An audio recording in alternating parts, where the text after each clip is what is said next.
¿Qué tal? Les habla Jorge Gestoso. En el programa de hoy, los mercados tras el lunes negro con otro notable invitado, Jorge Martínez, economista directamente desde Ciudad de México.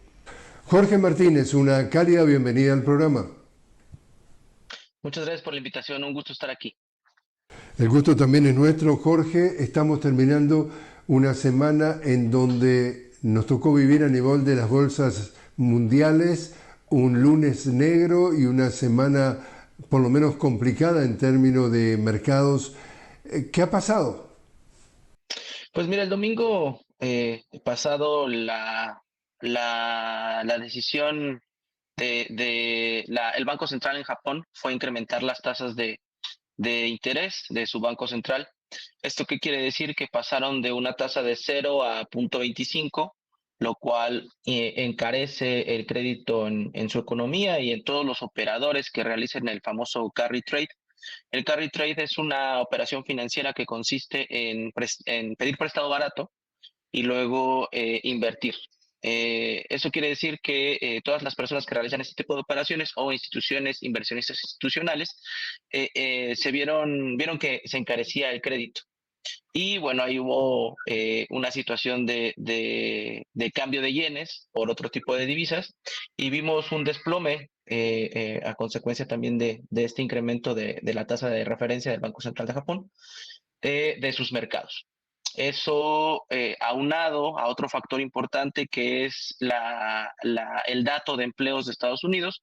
Los especialistas esperaban que el número de empleos, de nuevos empleos generados en este país fuera de alrededor de 175,000 empleos. El dato que sale publicado es que son 114,000, una diferencia interesante, ¿no? Lo que ocasionó un incremento todavía en el pánico en los mercados y pues a consecuencia de esto las principales economías vieron sus bolsas desplomarse.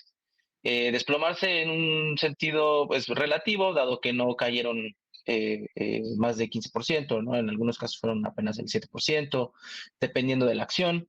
Lo que también vimos fue un retroceso importante del Standard Poor's. El Standard Poor's es un índice de una de las bolsas más importantes de Estados Unidos y eso genera, eso es interesante porque el Standard Poor's llevaba más de 370 sesiones al alza. Eso quiere decir que no había retrocedido de manera en mucho tiempo y pues con todos estos movimientos pues cayó aunado a los problemas que estamos viendo en términos geopolíticos y económicos en general, pues vivimos una semana complicada para la mayoría de las economías, y como tú bien puntualizas, de los mercados financieros. Justamente otro de los temas que para algunos analistas también incluyen en esa lista que perfectamente tú describías, Jorge, es la inversión en inteligencia artificial. Sí, así es. Lo que estamos viendo ahí, bueno, las empresas más grandes incluso del mundo, más grandes de Estados Unidos, por supuesto, Alphabet, Google, bueno, Alphabet y Google es parte del mismo consorcio, Meta, ¿no? Distintas empresas, Nvidia, ¿no? La que desarrolla los chips también habían tenido una bonanza muy importante y tuvieron retrocesos y ahí muy puntuales también, no fueron, o sea, fueron retrocesos de alrededor del 7, del 6, del 5%, ¿no? Y generaron apuntalaron un tanto el pánico, ¿no? El ver retroceder a las tecnológicas normalmente genera este tipo de eventos de pánico y pues bueno, lo que sumó, como tú bien dices, a todo lo que habíamos platicado. ¿Tú entonces ves esto como simplemente una turbulencia en el vuelo o esto tiene connotaciones más peligrosas? Mira, creo que si lo tendremos que comparar con eventos cercanos. Por ejemplo, lo que pasó una vez que se detona el conflicto entre Rusia y Ucrania, que encarece los precios, ¿no? de los combustibles, ¿no? Del gas, sobre todo, y del petróleo que apuntaló la inflación de manera muy importante y fue tema todo el 2021 y 2022, la inflación que estábamos viendo, estábamos tratando de salir de la pandemia y la inflación comenzaba a crecer en el mundo. Eh, yo creo que no estamos en esa situación aún. Algo importante de nuestras economías es que estamos transitando por una estructura económica de alto consumo. Dependiendo del tipo de país o de la región en donde nos encontremos, tenemos socios comerciales importantes. Para el caso de México, evidentemente es Estados Unidos, con una economía muy fuerte y con estabilizadores económicos y amortiguadores ante bajas de ciclo económico importantes, como puede ser el seguro de desempleo, que en Estados Unidos está perfectamente formalizado, institucionalizado y estructurado, lo cual permite mantener un nivel de consumo importante y beneficia a nuestro país. Otros países de América tienen otras relaciones importantes, por ejemplo, con China, ¿no? Que son proveedores importantes de aquel país y este país también es un motor importante de la economía. Es el segundo país más importante en términos del Producto Interno Bruto a nivel mundial y una base también de consumo muy importante, de alrededor de 1.4 billones de personas. Entonces, al analizar el consumo y los niveles de consumo, ya sea de bienes duraderos, de bienes comestibles, bienes suntuosos u otro tipo de bienes, podemos, yo creo que relajar un poco las alarmas y decir, bueno, el nivel de consumo sigue de manera muy pujante, muy fuerte, ¿no? El mercado interno en estas grandes potencias sigue fortalecido y eso va a impulsar a las economías de América y mantenerlas a flote, siempre y cuando también mantengamos este tipo de relaciones comerciales positivas.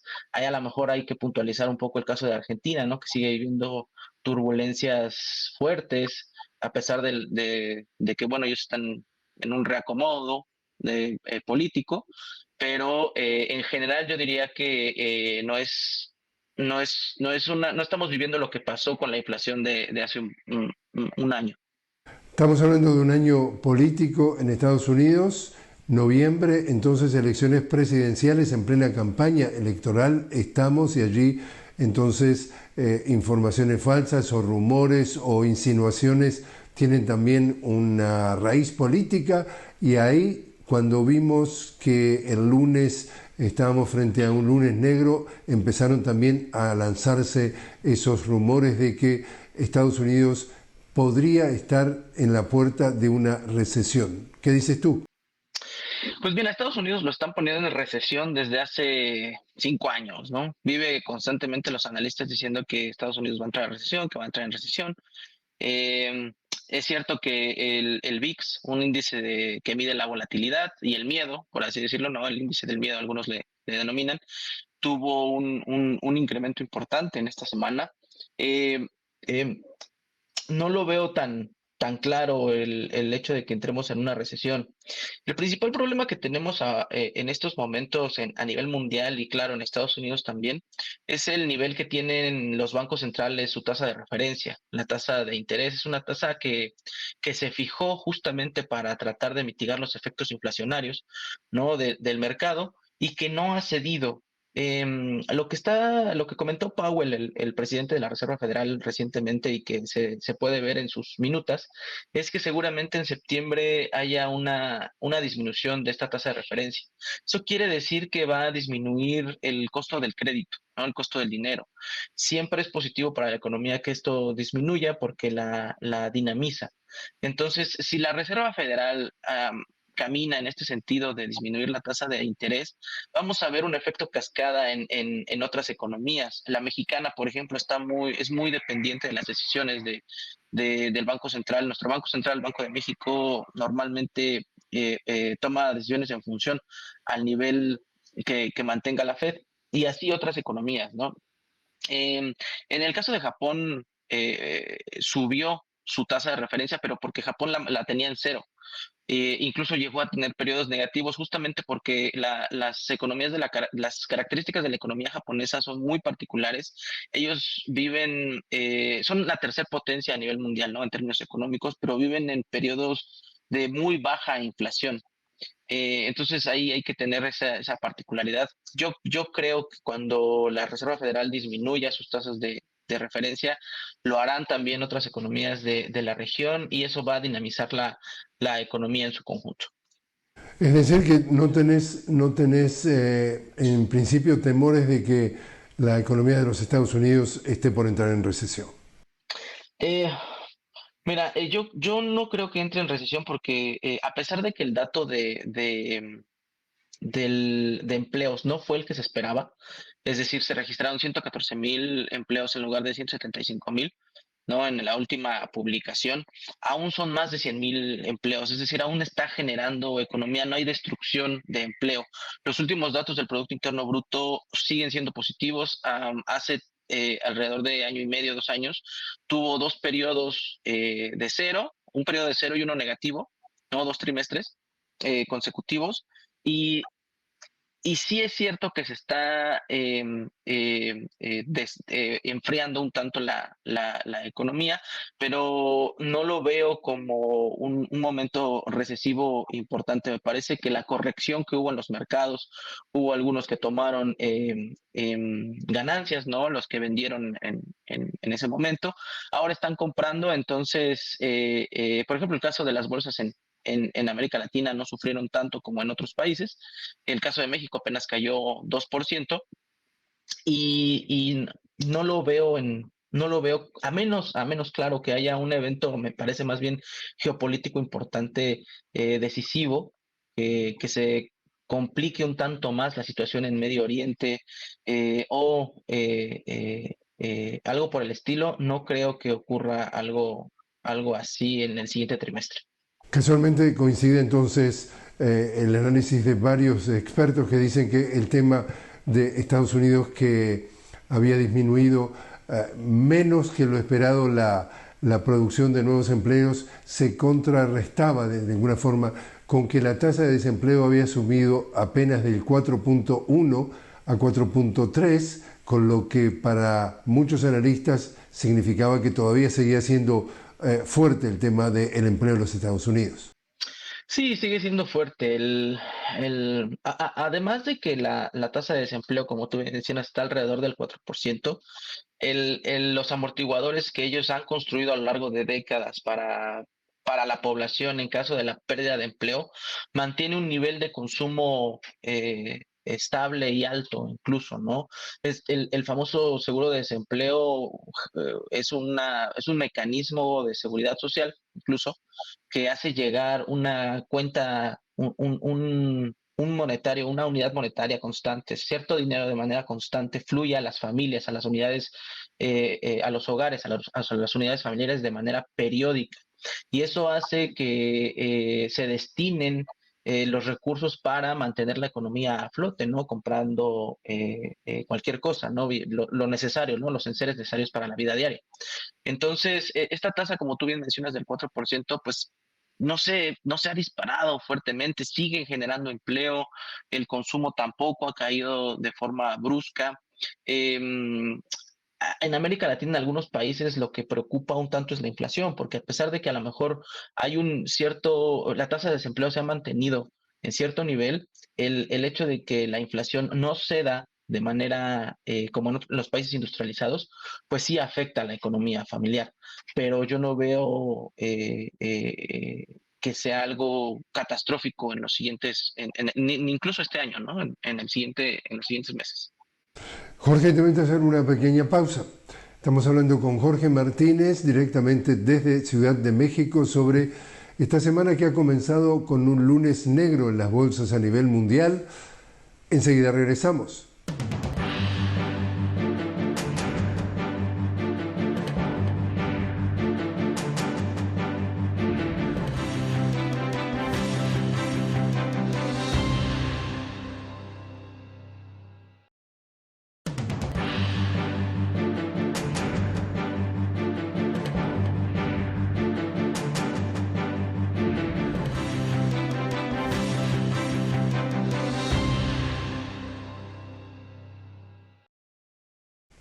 Continuamos hablando con Jorge Martínez directamente desde Ciudad de México. Jorge, economista, estamos hablando de una semana que ha comenzado con un lunes negro las bolsas de valores a nivel mundial se habían prácticamente desplomado en algunos casos esa jornada.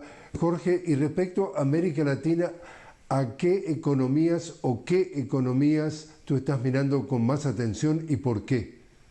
Bueno, las economías más grandes siempre son las que llaman la atención, ¿no? El caso de Brasil, la economía más grande de la región, ahora con Lula a la cabeza y con un cambio, un giro en la política interesante, parece que sus indicadores económicos van mejor. El caso de Chile, ¿no? Debe ser la tercera, cuarta economía del continente, con Boric a la cabeza, ahí un tanto titubeante, pero también siempre ha tenido fuertes indicadores económicos, una tasa de desempleo baja, de informalidad incluso baja. El caso de Colombia, el caso de México, que estamos viviendo un momento de nearshoring importante, este proceso de relocalización de empresas, ¿no? A partir de la reconstitución de la estructura económica internacional por muchas cosas, una por la pandemia, otra por el encarecimiento de materias primas, otra por tratar de acercar y volver a generar estas estructuras verticales, ¿no? Que acerquen a las empresas a sus mercados más inmediatos. Eh, eh, el caso de Venezuela también importante. Y bueno, Argentina, ¿no? Que parece que no sale de los problemas que ha tenido en términos de inflación y de pérdida de poder adquisitivo. Ahí a mí lo que está haciendo Milei no me parece adecuado, sobre todo por la población, ¿no? Cómo se está afectando a los hogares y a los hogares más pobres, a los hogares de personas de mayor edad también. Entonces, creo que América Latina está viviendo un momento importante, pero también mantenemos problemas estructurales muy fuertes. Uno de los principales es el nivel de informalidad. El nivel de informalidad en América Latina ronda alrededor del 50%. Eso quiere decir que el 50%, la mitad de la población, vive sin seguridad social, ¿no? Y eso implica riesgos importantes en el trabajo.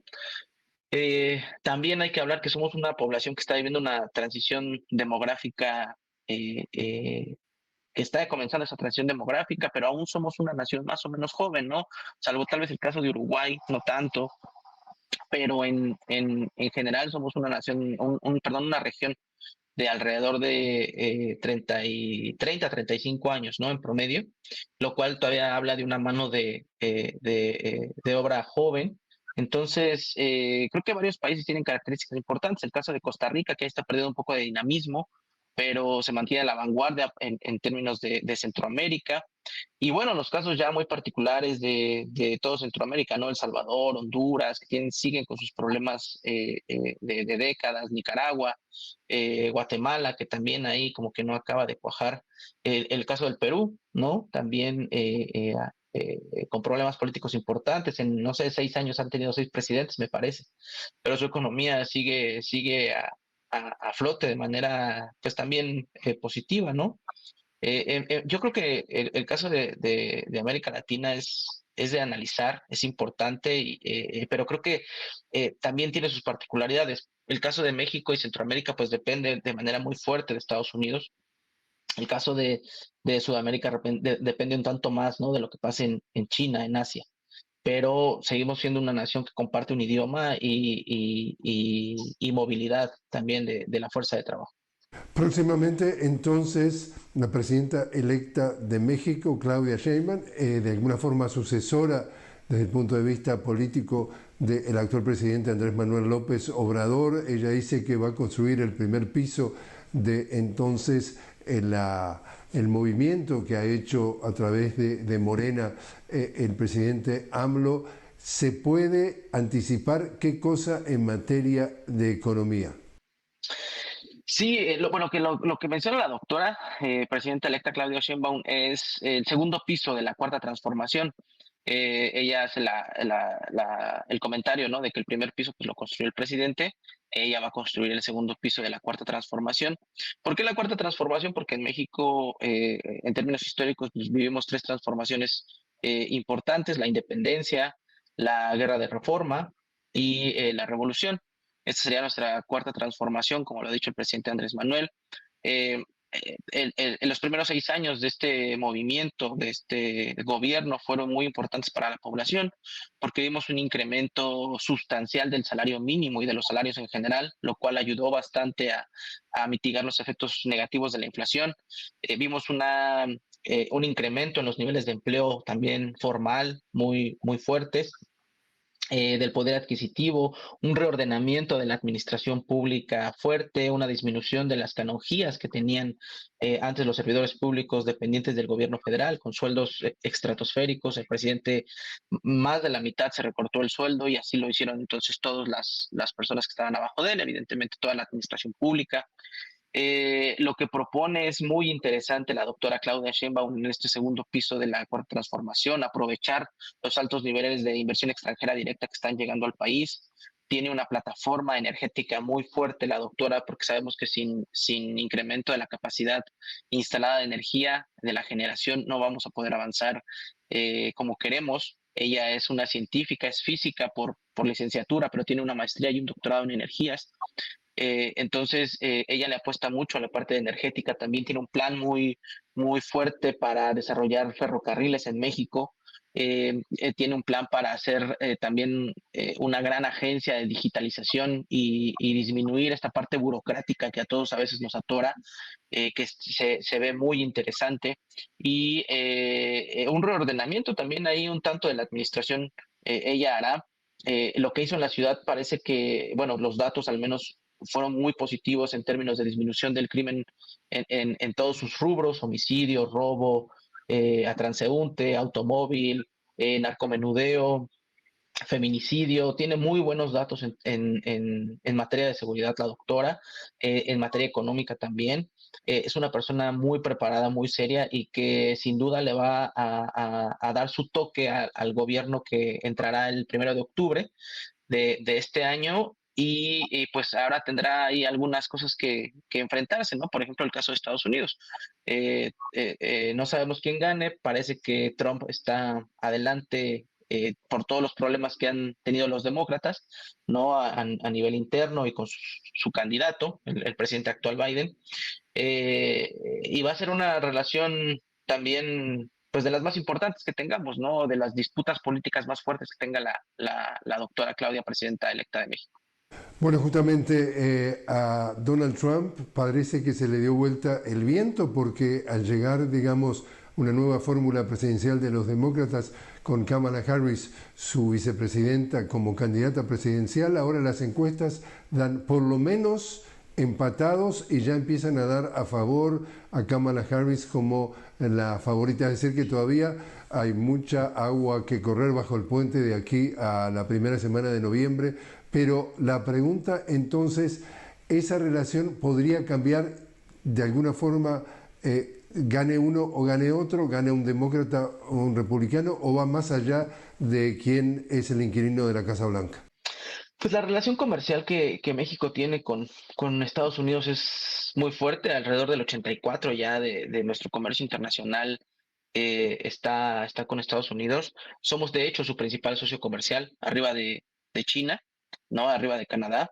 Es decir, nuestras empresas están integradas muy fuertemente, ¿no? Y las exportaciones de México a Estados Unidos, y también las exportaciones de Estados Unidos a México, son de volúmenes bastante representativos. Y eso pues no va a cambiar por el hecho de que llegue Trump o llegue Kamala. Lo que más me preocupa es que sería el segundo mandato de Trump, y sabemos que los segundos mandatos, en caso de que él llegara, pues se envalentonan más, ¿no? Ya no tienen nada que perder en términos de una nueva elección. Saben cómo se maneja el gobierno, y lo primero que él, o de las decisiones que él tuvo cuando estuvo a cargo de la Casa Blanca, ¿no? De la oficina oval, fue amenazar, de cierta forma, usar los aranceles como arma para tratar de ejercer presión sobre algunas políticas en México. Y eso afectó el tipo de cambio en su momento, ¿no? Perdimos ahí, bueno, tuvimos una volatilidad muy fuerte. Llegó el peso hasta 20, 25 casi pesos por dólar. bueno, con sus consecuencias en el comercio internacional, ¿no? Ahí, sobre todo en la importación de bienes. Si llega Kamala, pues esperaríamos que continúe la política que ha tenido hasta el momento el Partido Demócrata, ¿no? A mí me gustaría que llegara Kamala, sobre todo por el tema de los aranceles, aunque luego los demócratas también tienen algunas situaciones que no alcanzo a entender. Entonces también podría ser que debemos esperar y podríamos advertir que un presidente de un partido o un presidente del otro puede tener un impacto mayor o menor en cuanto a influir en América Latina y en el resto de América Latina, porque hemos visto que señor Trump ha tratado también justamente de penalizar a los gobiernos manipulados directamente por la derecha y la extrema derecha cubana a América Latina, a los gobiernos que no son tan amigables, según ellos. Sí, claro, ahí las decisiones de geopolítica regional, internacional, son distintas. También las agencias gubernamentales de seguridad se comportan distinto dependiendo de uno u otro. La DEA, para el caso de México, pues, ha sido bastante injerencista, ¿no? El presidente Andrés Manuel lo ha señalado en varias ocasiones. Em, pero ha sido más injerencista ahora que hace en el cuatrienio anterior. Entonces sí depende mucho de quién, claro, está a la cabeza, quién nombras enfrente de estas organizaciones y también los arreglos políticos dentro de las propias organizaciones, ¿no? De Estados Unidos, porque también hay grupos, claro, y hay política dentro de ellos. Creo que se necesita nuevos nombramientos en algunos, en la DEA, por ejemplo, en el FBI, ahí también el departamento del Homeland Security, pues encargado, ¿no? En este caso me parece de cuando el tirador a Trump, pues ahí hay también cosas que revisar, entonces sí depende mucho de a quién nombre y pues evidentemente quién sea la cabeza del país.